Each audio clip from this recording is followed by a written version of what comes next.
au cœur de l'information.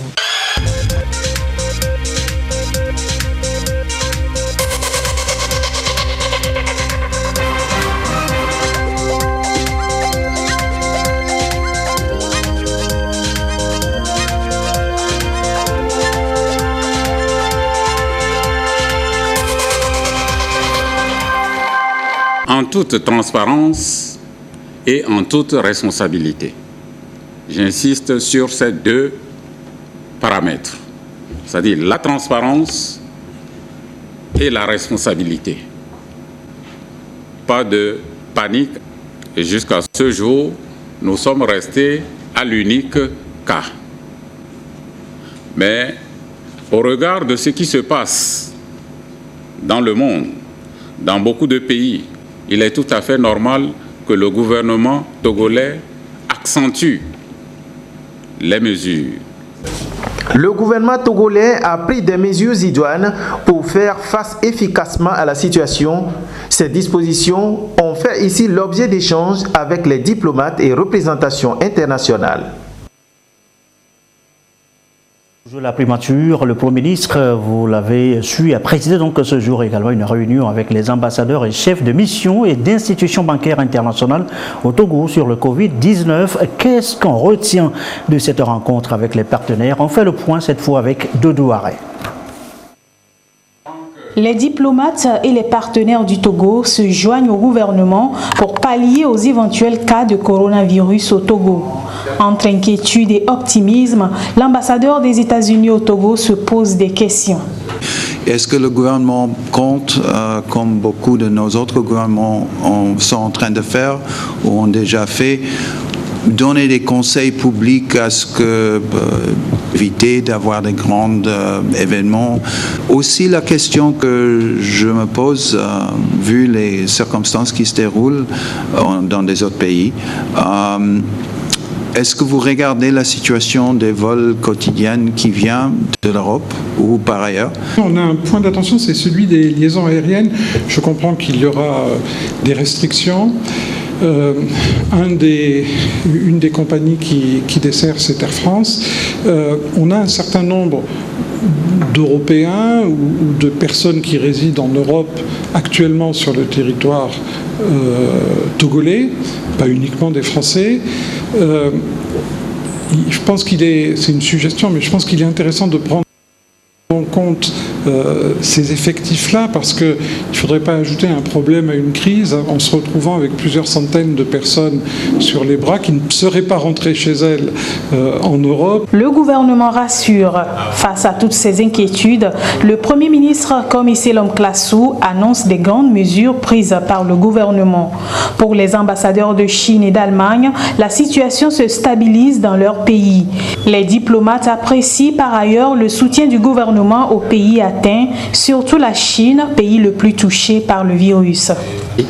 Maintenant, la situation se stabilise et s'améliore en Chine. Donc aujourd'hui, hier, il y a seulement 4 cas confirmés en Chine. Depuis le début de l'apparition de l'épidémie, nos amis togolais affichent un soutien ferme à l'égard de la Chine. Son Excellence, Monsieur le Président, a adressé un message de solidarité à notre Président. Nous sommes très touchés et nous tenons à exprimer nos sincères remerciements. Nous demandons aux ressortissants chinois retournés au Togo d'assurer un autoconfinement de 14 jours à la maison. Nous avons demandé aux entreprises chinoises de faire un rapport quotidiennement. Monsieur le Premier ministre, j'avoue que la situation aussi en Allemagne a beaucoup changé et on a suivi la rapidité avec laquelle on a pris des mesures dans chaque journée. Aussi, bien sûr, vous savez qu'on est déjà depuis quelques années en train de soutenir le système de la santé de votre pays et on pouvait être sûr qu'il y a toujours notre engagement pour accompagner, surtout pour le secteur de la santé. Au départ 10 pays, le virus a frôlé la vingtaine de pays en Afrique. L'enjeu est donc de taille et l'Organisation mondiale de la santé et d'autres partenaires réitèrent leur engagement. Je pense qu'il est nécessaire pour le Togo de se repositionner et d'avoir les investissements nécessaires pour faire face à toute pandémie. L'autre facteur, c'est la partie économique.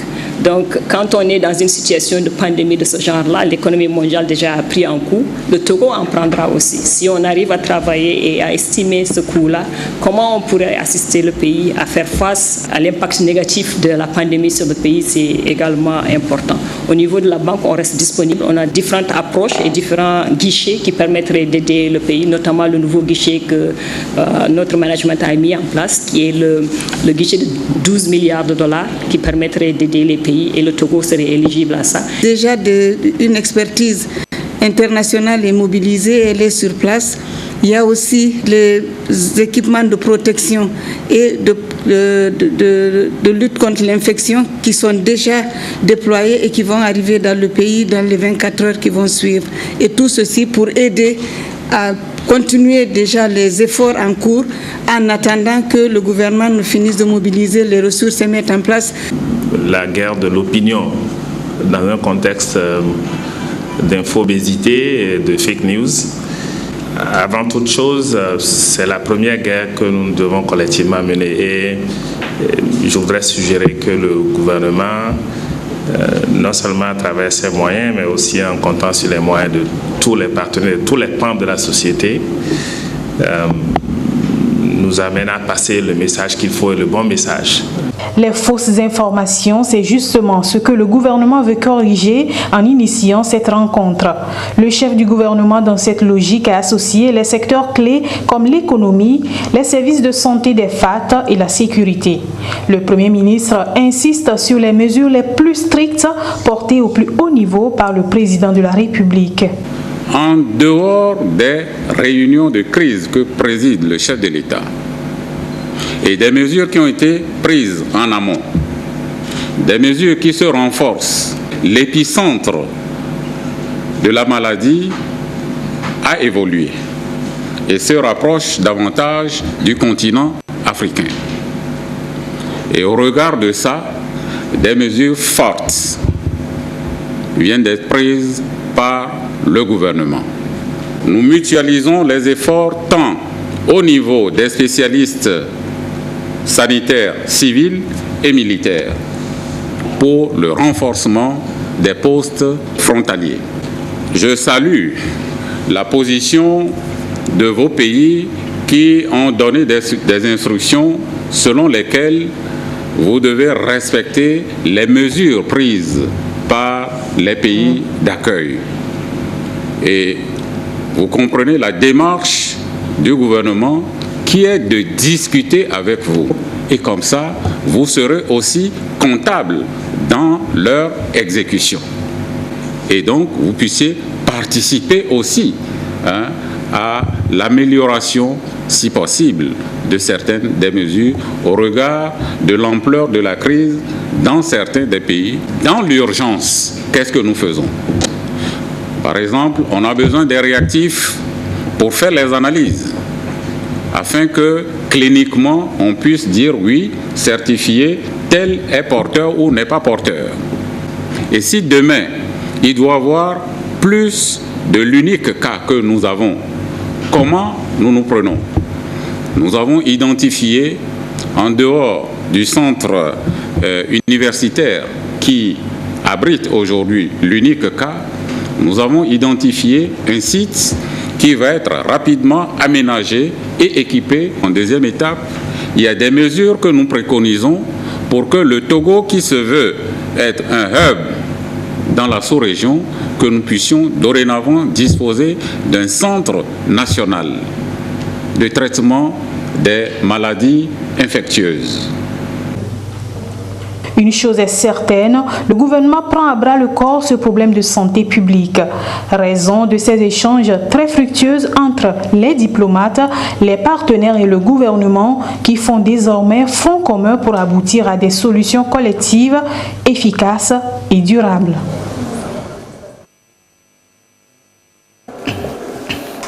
Et vous venez donc de l'entendre encore, la maladie fait toujours ravage ailleurs et ici, il vaut mieux prévenir que guérir. Antoinette Omao-Vaveur nous rappelle les gestes à observer. Précautions pour éviter le coronavirus. Se laver fréquemment les mains à l'eau et au savon ou avec une solution à base d'alcool. Éviter de cracher et de se moucher sur le sol. Se couvrir la bouche et le nez avec un masque médical, un mouchoir en papier ou le creux du bras lorsqu'on tousse ou éternue. Puis, jeter le masque ou mouchoir et se laver les mains. Si l'on porte un masque facial, s'assurer de bien couvrir la bouche et le nez. Éviter de toucher le masque qui est en place, le jeter immédiatement après utilisation s'il est à usage unique et se laver les mains aussitôt après.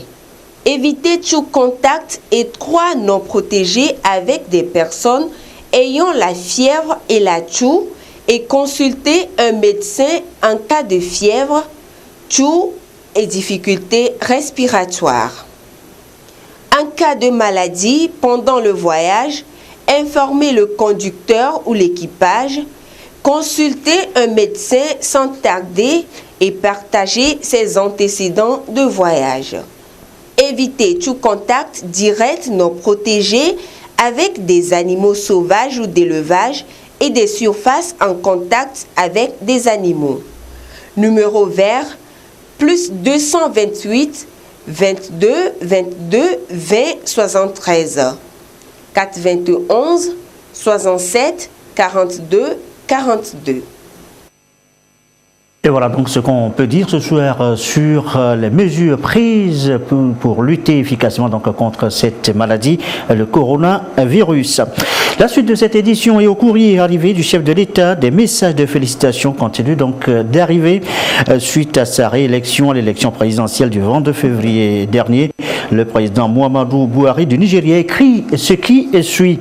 Votre victoire aux élections est une indication de la confiance que les Togolais ont en vous et une démonstration de leur engagement à ancrer la démocratie et la bonne gouvernance dans le pays en votant dans le cadre d'un processus largement apaisé et pacifique. Ils vous ont confié la responsabilité de poursuivre sur la trajectoire de la réussite économique et de la stabilité en accord avec les principes de la démocratie et d'adhésion au protocole et à la charte de la CEDEAO. Rappelant que les étroites et excellentes relations qu'entretiennent les deux pays, le leader du géant ouest-africain s'est dit prêt à explorer avec Faure Gnassingbé et son gouvernement de nouveaux domaines de coopération au bénéfice de leur peuple et de la sous-région. Je suis convaincu que sous votre direction renouvelée, l'engagement du Togo envers les idéaux de la coexistence pacifique de la CEDEAO continuera d'être renforcé. Message du président nigérien Muhammadu Buhari. Autre message enregistré, celui du président de la République du Bénin, Patrice Talon. C'est avec satisfaction que j'ai accueilli la nouvelle de votre réélection pour un nouveau mandat à l'issue du scrutin qui s'est déroulé le samedi 22 février 2020 dans votre pays. Au nom du gouvernement, du peuple béninois et à mon nom propre, je vous adresse mes sincères et chaleureuses félicitations.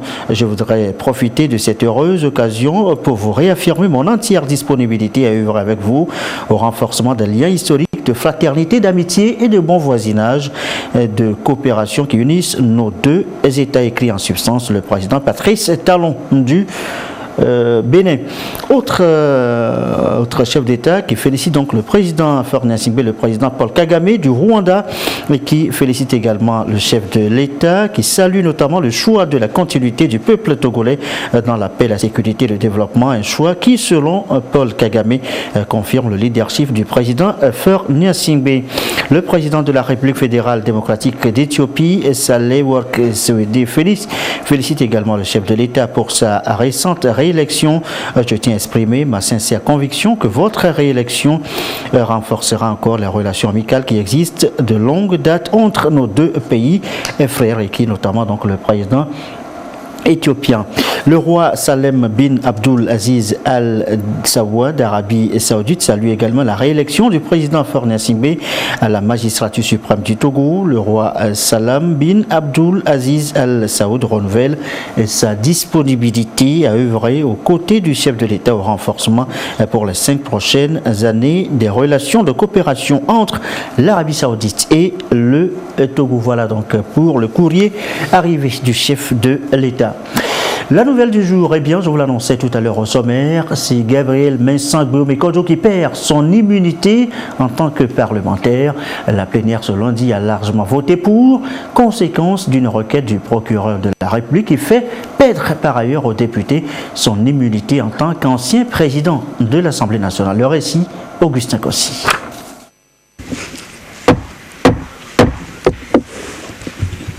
La séance est ouverte. La séance est consacrée exclusivement à 2 dossiers. Le rapport de la commission spéciale chargée d'instruire la demande de levée d'immunité parlementaire du député Gabriel Mensah-Guillaume-Kodjo et la requête du procureur général près la Cour suprême. Si le premier rend libre le député de toute poursuite judiciaire, le second autorise toute poursuite pénale contre un ancien président de l'Assemblée nationale. Mensah-Guillaume-Kodjo est accusé des infractions à la loi pénale et d'atteinte à la sécurité intérieure de l'État. La commission spéciale mise en place par l'Assemblée nationale, une fois saisie, livre son rapport et la résolution de l'institution. Une résolution votée à l'unanimité. La commission spéciale note que les greffes contenues dans la demande du procureur de la République sont suffisamment graves et que le député Gabriel Mensah-Guillaume-Kodjo, tout en ne les contestant pas formellement, leur confère une connotation purement politique. Dans ces conditions, et en vue de permettre au procureur de la République d'aviser sur l'éventualité du déclenchement des poursuites et au député Gabriel Mensah-Guillaume-Kodjo d'exercer librement et pleinement son droit à la défense, la Commission recommande la levée de l'immunité parlementaire de ce dernier. La Commission spéciale a fait montre d'une grande flexibilité et d'ouverture tout au long de ses travaux vis-à-vis du député invité pour être entendu. Cependant, elle déplore l'insuffisance de collaboration de la part du député concerné. Au regard de tout ce qui précède, la Commission spéciale recommande à la plénière d'adopter la proposition de résolution portant levée de l'immunité parlementaire du député Gabriel Mensah-Guillaume-Kodjo. Le présent rapport est adopté à l'unanimité des membres présents de la commission. L'Assemblée nationale a délibéré et adopté la résolution dans la teneur suit. Article 1er. L'immunité parlementaire du député Gabriel Mensah-Guillaume-Kodjo est levée. Article 2. La présente résolution entre en vigueur dès son adoption. Délibéré et adopté à Lomé. La levée de l'immunité parlementaire de Gabriel Mensah-Guillaume-Kodjo requiert un vote secret selon les textes en vigueur. Les députés passent à l'acte. Le vote a été strict et supervisé par des scrutateurs. Au finish, on obtient 80 voix pour sur 90, 2 contre et 8 abstentions. La justice a souhaité que l'immunité soit levée pour que les poursuites soient engagées. Le député Gabriel Guillaume-Kodjo aussi a besoin de cette levée pour se défendre face à la justice. Nous ne nous prononçons pas sur le fond du dossier. Nous faisons ce qui est requis de l'Assemblée nationale en tant qu'institution au regard de la Constitution et de notre règlement intérieur et laissons la justice faire son travail. Sur la base de ce résultat et sur la base de la résolution qui a été présentée avant ce vote, l'immunité parlementaire du député Gabriel Mensah-Kodjo Guillaume est levée. Le député Gabriel Mensah-Guillaume-Kodjo fut président de l'Assemblée nationale, conformément aux articles 10 et 11 de la loi organique de 2019. Mais levé, les députés ont voté à la majorité des présents. 78 pour, 11 abstentions et 1 contre. L'ancien président de l'institution 1999 à 2000 perd son immunité. Le commissaire du gouvernement remercie la représentation nationale. De votre séance de ce matin qui vous a conduit à la levée, d'une part, de l'immunité parlementaire du député Agbeyomi Kodjo et d'autre part à l'octroi de l'autorisation en vue de l'engagement des poursuites judiciaires pénales contre le susnommé. Nous tenons tout simplement, au nom du gouvernement, à remercier la représentation nationale pour sa disponibilité et pour le sérieux du travail qui a été fait. La commission spéciale ayant conduit le processus à ce niveau est composée des responsables des diverses commissions et groupes parlementaires de la représentation nationale. Et la suite de cette édition, je vous signale un conseil des ministres extraordinaire qui s'est donc réuni à Lomé ce lundi par le chef de l'État. Plusieurs sujets ont été évoqués à l'occasion. Je ne vous en dis pas plus. Nous reviendrons tout à l'heure dans le courant de cette édition avec un compte rendu avec le ministre en charge de la communication. Autre sujet évoqué ce lundi, l'approche d'audit par les risques. Qu'est-ce que c'est exactement? Eh bien, contrôleurs et managers des institutions et ministères affinent leur savoir-faire en la matière.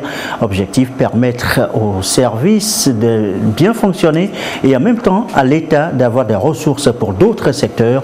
Comment y parvenir donc? Les explications dans ce sujet de Luc Assis. Le Togo continue son cheminement dans la modernisation de la gestion de ses finances publiques. Si la gestion axée sur les résultats est l'un des principes de ce cheminement, la mise en œuvre des règles et normes communautaires a toute sa place dans ce parcours. Et conformément à ces normes, le pays veut disposer de sa cartographie des risques. Un outil qui va contribuer à maximiser les ressources et à les orienter vers les secteurs prioritaires. C'est d'accompagner les réformes essentielles qui sont aujourd'hui en cours, notamment et donc la déconcentration de l'ordonnancement qui fera des ministères, des ministres et des principaux ordonnateurs de leur budget. Vous avez compris que cette délégation importante doit s'accompagner d'un encadrement et donc pour réduire notamment les risques d'échecs qui sont associés donc aux objectifs qui sont assignés aux différents ministères. Et notre activité vise essentiellement à renforcer les capacités d'une part, mais à accompagner dans l'exercice de ces capacités-là des acteurs qui seront rassemblés ici. Ce sont les managers, les directeurs opérationnels, les directeurs centraux, mais également les auditeurs qui sont leurs conseillers pour leur donner les outils visant donc à identifier, analyser et à maîtriser les risques qui sont associés aux objectifs qui leur sont assignés, de manière à optimiser l'atteinte des résultats. 4 ministères cibles sont choisis pour cette expérimentation. Des acteurs de ces ministères en formation vont donc approfondir leurs connaissances en vue de mieux détecter et de maîtriser les risques liés aux objectifs qui leur sont assignés. La finalité est d'améliorer efficacement le fonctionnement des structures de contrôle public. Et passer du secteur informel au secteur formel, tout un processus à la manœuvre, vous le savez, DOSI, délégation à l'organisation du secteur informel. Alors concrètement, qu'est-ce qui a été fait en 2019 sur le marché auprès de nos artisans et autres acteurs du secteur dit informel? On fait le point avec Sonia Amédipou. Au Togo, l'émergence économique et le développement du secteur informel sont une quête permanente à laquelle les plus hautes autorités s'emploient. Le principal fer de lance de la politique soutenue par le chef de l'État, Faure Essozinanya Singbe. Elle entend amener les acteurs de l'économie informelle vers le formel. Une mission confiée à la délégation à l'organisation du secteur informel d'OSI. Depuis 2019, l'organisation a élargi son champ d'action à plusieurs secteurs d'activité au sein de la population. Ceci avec une technique d'approche, la sensibilisation et la formation des acteurs. Résultat enregistré, 30 000 personnes sensibilisées et formées sur la formalisation, ce qui a permis de créer 288 entreprises générant environ 1017 emplois. On note aussi l'instauration par le gouvernement togolais du permis de conduire catégorie A, une disposition qui vise à réglementer le secteur des transports routiers et réduire de façon considérable les accidents de circulation sur les routes togolaises. Et pour faciliter l'accès à cette pièce, des formations ont été organisées à l'endroit des conducteurs de taxi-moto. Ceci s'inscrit dans le cadre de la mise en œuvre du projet Zokeke, projet au bout duquel 758 conducteurs de moto ont bénéficié de permis de conduire catégorie A. À cela s'ajoutent d'autres initiatives destinées à mieux se rapprocher des populations. Il s'agit entre autres des journées portes ouvertes de la campagne digitale dénommée #Formalisons-les. Cette campagne digitale se passe sur les réseaux Twitter. Elle appelle les abonnés togolais à dénicher 50 acteurs du secteur informel. Il s'agit notamment des vendeuses de divers mets locaux, des mécaniciens et artisans. Ces derniers pourront au bout du processus formaliser leurs activités et bénéficier des avantages, à savoir l'accès aux services financiers et à de nouveaux marchés. La délégation à l'organisation du secteur informel d'OSI poursuit ainsi ses actions visant le bien-être et l'épanouissement des différents acteurs de l'économie togolaise. Son ambition pour l'année en cours est de permettre à des milliers d'acteurs évoluant dans l'informel de se formaliser et d'être beaucoup plus compétitifs afin de rendre l'économie togolaise plus forte, plus stable et plus dynamique. Élaboration et gestion des budgets des collectivités, le Togo ne veut pas faire bande à part. Le Conseil des ministres, le 5 mars dernier, a décidé d'harmoniser la pratique chez nous ici avec ce qui se fait déjà dans l'espace CEDEAO. Pourquoi et comment cela se fait et dans quel intérêt? Voici les précisions de Kwasiglé avec Abidé Nassimé. Le Togo renforce ses outils en matière de décentralisation. Le pays veut clarifier les rôles et responsabilités des acteurs de l'exécution du budget des collectivités territoriales. Réuni en Conseil des ministres le 5 dernier, le gouvernement a pris un décret visant à clarifier les procédures d'élaboration, d'adoption et d'appropriation du budget de ces entités subsidiaires de l'appareil administratif. Le texte adopté met notamment un accent particulier sur les opérations d'exécution et de fin d'exercice, ainsi que les différents contrôles de l'exécution du budget et l'obligation de rendre des comptes auxquels sont soumis les acteurs de la gestion des finances au niveau local. Outre de donner un nouveau coup de pouce au processus de décentralisation enclenché de manière effective l'an dernier, notamment les municipales de juin 2019, cette modification vise pour le Togo d'être en harmonie avec les recommandations de l'UEMOA en la matière. Ce processus est adopté au niveau communautaire depuis près d'une décennie et est censé être transposé au niveau des États. Au Togo, c'est désormais chose faite. Retour sur la santé dans cette édition, direction Tchavadé, c'est dans l'est de Tchaoudjon. L'unité de soins sur place s'est renforcée, nouveau bâtiment, nouveaux services dans la prise en charge des patients. Voici le compte rendu de Désiré Aloya. Une infrastructure de plus dans l'enceinte de l'ISP Tchavadé dans l'est de la préfecture de Tchaoudjon. L'unité de soins périphériques se renforce avec l'appui de l'ONG internationale AOIB Togo, appelle l'orientation à l'islam et à la bienfaisance. L'initiative vient soutenir le plan d'action sanitaire du gouvernement togolais, un besoin à la base pour la prise en charge des patients. Le travail que notre l'ONG AOIB a fait aujourd'hui ici, je suis très content parce que la santé avant tout. Il y a salle de soins, si personne est tombé malade, pas lui, comme ça il peut venir ce prochain. On a venu aujourd'hui, c'est à la paix. Merci beaucoup, le président Fort. Le coût de l'ouvrage, 16 500 000 francs. Les populations de Tchavadé apprécient l'œuvre, signe d'un développement à la base répondant à la politique sociale et de soins de santé de qualité du gouvernement togolais. C'est un très grand appui que nous venons de recevoir. Cela va renforcer nos capacités pour mieux prendre en charge la santé de la mère et de l'enfant au profit des populations de Tchavadé et des environs. Aux donateurs, nous pouvons que dire merci.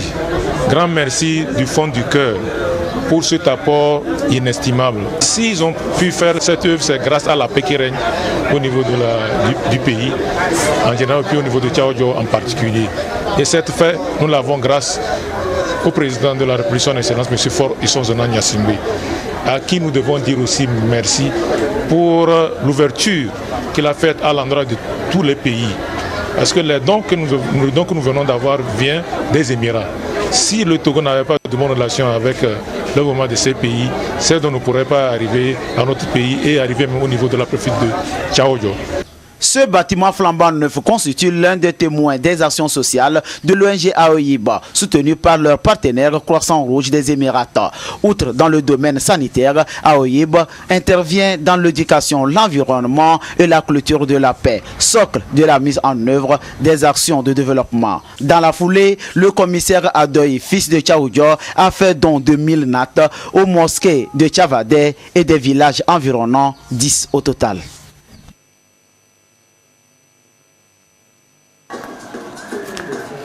Et dans la foulée, sachez que ce 16 mars, c'est la journée mondiale de la santé bucco-dentaire. Particularité cette année, cette santé de nos bouches, notre haleine est évoquée en lien avec le diabète. Pourquoi? Voici les précisions de Abidé Gnassingbé. Le diabète et son implication dans la santé bucco-dentaire. Diabétologues, chirurgiens dentistes, médecins échangent les idées pour une meilleure prise en charge des patients diabétiques ou non. Et à la question de savoir les raisons qui expliquent l'association de la santé bucco-dentaire au diabète, la réponse est toute simple. Le diabète, c'est une pathologie générale qui a une certaine incidence donc, sur la santé de la bouche. Et donc, dans les complications de diabète, on considère donc que la pathologie dentaire, c'est-à-dire les maladies dentaires, font partie de la 6e complication dans le diabète. Selon les recommandations de notre travail, un patient diabétique doit aller au moins une fois par an chez le dentiste. Et en temps normal, le dentiste qui suit un patient diabétique qui a recours à certaines pathologies aussi doit renvoyer donc ces patients-là chez des médecins qui suivent le diabète pour pouvoir donc équilibrer ce diabète. Aujourd'hui, ce qui est encore grave, c'est que au XXIe siècle, il y a des gens qui meurent encore de problèmes dentaires, de caries dentaires ou d'infections dues aux dents. Et donc, il s'agit de sensibiliser toute la population pour les amener à éviter les problèmes dentaires. La santé bucco-dentaire participe au bien-être de l'individu. Quand on a de belles dents propres, une bonne haleine, on est vraiment fier, on a une sensation de bien-être. Comment entretenir ses dents? Les professionnels de la santé dentaire étaient là pour sensibiliser cette couche jeune du lycée de Baguida sur l'hygiène afin d'éviter une mauvaise haleine et les maladies qui y sont liées. Quand nous disons bucco-dentaire, nous faisons allusion à la bouche, à tous les organes qui se trouvent dans la bouche. Il y a les dents et également la langue. Au fond, nous avons les amygdales. C'est tout ce qui concerne la bouche, sans oublier aussi les tissus buccaux. Et aujourd'hui, nous avons donné le message de la prévention et de contrôler les facteurs de risque qui peuvent causer les maladies de la bouche, à savoir l'excès de consommation de sucre et avoir une alimentation équilibrée, une bonne hygiène bucco-dentaire et aussi aller au moins une fois rendre visite chez le chirurgien dentiste pour contrôler l'état de santé de sa bouche. La mauvaise haleine ou halitose concerne 25 à 50% de la population, mais reste tabou au point qu'on en parle rarement. Le phénomène prend de l'ampleur avec l'âge. Dans 85% des cas, l'odeur incommodante est provoquée par une mauvaise hygiène bucco-dentaire. Dans le reste de l'actualité, la région de la Caron, chantier pour l'eau potable. La demande, vous le savez, est chaque fois croissante. Et sur place, en visite de terrain, des responsables de la Togolaise des eaux notent l'évolution des travaux. Nestor Boujou. Au plus fort de la saison sèche, le barrage de la Kosa n'arrive plus à satisfaire la forte demande des populations de la ville de Kara et des villes environnantes en eau potable. Pour endiguer ce problème, la TDE a entrepris un programme de renforcement de la desserte. La Togolaise des eaux, dans un premier temps, a raccordé certains forages à son réseau. Dans un second temps, elle s'est engagée dans la réalisation et la mise en service des forages à gros débit, ceci pour autonomiser certaines localités. Les travaux de construction sont en cours. Le directeur général de la TDE et celui du SPO, Société de patrimoine, eau et assainissement en milieu urbain et semi-urbain, ont effectué une tournée pour voir l'état d'avancement de ces travaux. Le projet couvre 6 préfectures, à savoir la Kosa, la Bina, Doufelgou, Kéran, Bassar et Dangpen, et bénéficiera à terme à 8 localités qui sont le camp général à Meïakara, la base chasse à Nyamtougou, Baga, Defale, Kanté, Kemerida, Bassar et Guerinkouka. Le choix a été porté sur des réservoirs modulaires, une innovation technologique dans le pays. Nous sommes satisfaits de l'avancement des travaux au vu des délais impartis. Nous avons dû commander en express ces travaux et les réservoirs modulaires qui sont vraiment très maniables, faciles à monter et très mobiles parce que là où nous sommes, on peut, si le besoin est pressant ailleurs, nous pouvons démonter ce réservoir et l'amener aussi ailleurs. Mais notre idée aujourd'hui, c'est de vulgariser ces réservoirs modulaires au bénéfice du service d'eau potable de nos populations. Parce qu'au fur et à mesure, les structures d'eau existantes, les ouvrages d'eau existants n'arrivent plus à couvrir les besoins en eau potable des populations. Donc il faut renforcer les capacités de production pour assurer un service adéquat. Les réservoirs modulaires sont soit montés sur des supports en béton armé avec des hauteurs entre 12 et 15 mètres, soit placés à même le sol avec une capacité de stockage de 50 à 300 mètres cubes. Le coût des travaux est estimé à 1 milliard de francs CFA. Retour ce soir encore sur la journée du 8 mars, journée de lutte pour les droits de la femme. Elle a souhaité la compagnie énergie électrique du Togo et bien des réflexions ont meublé cette journée. Voici le compte rendu avec Eli Agba Nyandao. Les femmes de la CET réunies au sein de l'amicale des femmes du secteur de l'énergie électrique du Togo n'ont pas manqué cette commémoration de la journée internationale de la femme. Célébrée en différé, il est question ici d'aider les femmes à mener des actions de nature à assurer leur plein épanouissement vis-à-vis de leur profession. C'est une lutte qui se fait ensemble avec les hommes. Donc la direction générale de la CET n'a jamais lésiné sur les moyens pour valoriser la femme. Donc elle a saisi cette occasion pour qu'on se regroupe et qu'on réfléchisse à ce qui a été fait jusque-là et ce qui reste à faire. Et ce qui est au milieu, c'est la santé de la femme. Donc c'est pour dire que le souci de la bonne santé de la femme est au cœur des préoccupations de la direction générale. C'est une société citoyenne qui a pour rôle de rendre un service public. Et les femmes que nous sommes à des postes de vitrine. Nous devons œuvrer tous les jours pour jouer ce rôle. Donc nous avons attiré l'attention des unes et des autres sur ce rôle-là de service public que nous avons l'obligation de rendre à la clientèle. Je profite ici pour dire un grand merci à notre direction générale qui nous soutient à tout moment. Chaque année, elle nous accompagne. Et cette année aussi, elle n'a pas fait d'exception. Donc, toutes les femmes sont contentes. Et toute femme saine, dans une entreprise saine, ne peut que bien produire. Venu de toutes les agences du Togo, le personnel féminin de la CET a eu droit à une sensibilisation sur l'hygiène et l'entretien de la femme, les mots qui nuisent à l'épanouissement et les droits de la femme. D'où le thème « L'éducation et la formation de la femme, source d'épanouissement ». L'actualité, c'est aussi cette triste nouvelle. 4 jeunes élèves, dont une fille, se sont noyés vendredi dernier dans le village de Nita. C'est dans le canton d'Akoumapé. Le chef de l'État, Forné Singbe, très touché par ce drame, a dépêché sur place une délégation ministérielle. Le compte rendu de Ramdan Bassina. C'est dans cet étang que se sont noyés vendredi dernier 4 élèves, dont une fille du village de Nita, canton d'Akoumapé. Abla Fouvi, 11 ans, en classe de CM1, Rémi Diata, 12 ans, élève en classe de CM2, Maurice Abou et Kossi Adjakpo, tous âgés de 17 ans, en classe de 5e. Un des parents des victimes explique le drame. Nous avons été alertés que nos enfants se sont noyés aux alentours de 18 h. Ils étaient venus pêcher. Jusqu'à ce qu'on ne les retrouve, il était tard. Nous avons informé les autorités locales. Les informations selon lesquelles ce sont les enseignants qui les avaient envoyés dans cette rivière sont fausses. Touché par ce drame qui a endeuillé le village de Nita, le chef de l'État, Faure Essozimna Gnassingbé, a dépêché une délégation ministérielle.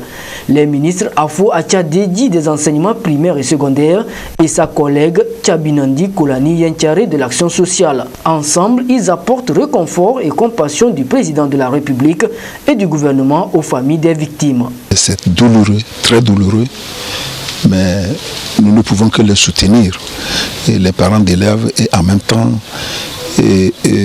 transmettre effectivement le message du chef de l'État à toute sa famille, à ses parents, et voir le lieu où le drame s'est produit. Et nous sommes venus, nous avons écouté les parents, ils ont expliqué leurs préoccupations, les risques de tout ce qu'il y a autour. Nous transmettrons effectivement au chef de l'État de ce que nous avons entendu. En plus du message de compassion du chef de l'État et de tout le gouvernement, nous avons tenu à attirer l'attention des parents sur la recrudescence des noyades. Donc il est nécessaire que les parents encadrent bien les enfants, que les parents parlent aux enfants. Et nous nous sommes dit qu'il serait aussi nécessaire qu'on organise des séances de sensibilisation à l'endroit des communautés. Et c'est très dur qu'on perde des enfants aussi jeunes et dans des conditions pareilles. Ces familles éplorées ont exprimé à leur tour leur reconnaissance au chef de l'État pour son soutien. La délégation a promis de transmettre à qui de droit le constat de sa démarche. Je vous l'annonçais tout à l'heure, le Conseil extraordinaire des ministres a été réuni à Lomé ce lundi par le chef de l'État. Plusieurs sujets ont été abordés à l'occasion. Je ne vous en dis pas plus. Et voici le compte rendu complet avec le ministre de la Santé. Merci. Communiqué sanctionnant le Conseil des ministres extraordinaire du lundi 16 mars 2020. Un Conseil des ministres extraordinaire s'est réuni ce lundi 16 mars 2020 au palais de la présidence de la République sous la présidence de son Excellence M. Faure Essozimna Gnassingbé, président de la République. Un seul point était inscrit à l'ordre du jour: la pandémie au nouveau coronavirus Covid-19. Le gouvernement, après analyse de la pandémie au nouveau coronavirus Covid-19 dans le monde, notamment en Afrique de l'Ouest, et dans le souci de contenir le risque de propagation du virus, décide à ce stade des mesures suivantes. 1. Suspension pour 2 semaines à compter du vendredi 20 mars 2020 de toutes les liaisons aériennes en provenance des pays à haut risque, à savoir l'Italie, la France, l'Espagne et l'Allemagne. 2.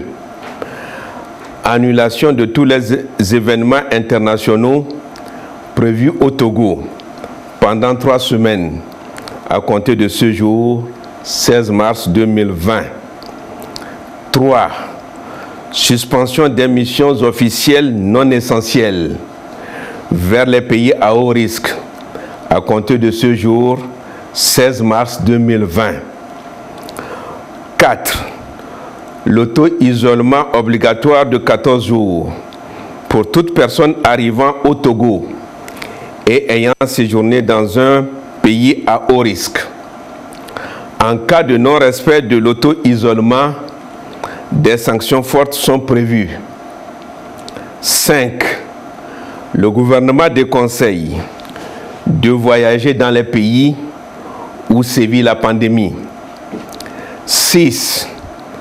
Interdiction de tout rassemblement de plus de 100 personnes sur toute l'étendue du territoire national pour un mois à compter du jeudi 19 mars 2020 à minuit. 7. Renforcement de la surveillance et des mesures individuelles et collectives de prévention et de protection.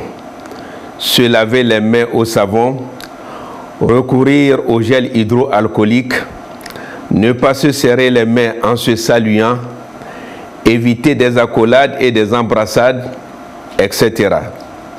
8. Pour les actions urgentes, le gouvernement débloque la somme de 2 milliards de francs CFA. Il exhorte en outre les autorités administratives, traditionnelles, militaires et religieuses et l'ensemble de la population à contribuer à l'application de ces mesures qui s'imposent à tous. Fait à Lomé le 16 mars 2020, le Conseil des ministres. Merci, Monsieur le ministre de la Santé, donc, pour ce compte rendu complet donc, du Conseil des ministres, Conseil extraordinaire réuni donc, ce lundi sous la présidence du chef de l'État, Faure-Essence-du-Nord, Gnassingbé. Plus soft maintenant, la première édition du tournoi de golf, ça se passe la nuit, c'était samedi dernier au Golf Club de Lomé, une passerelle pour deux institutions qui cherchent à fidéliser leur clientèle. Yater Atem.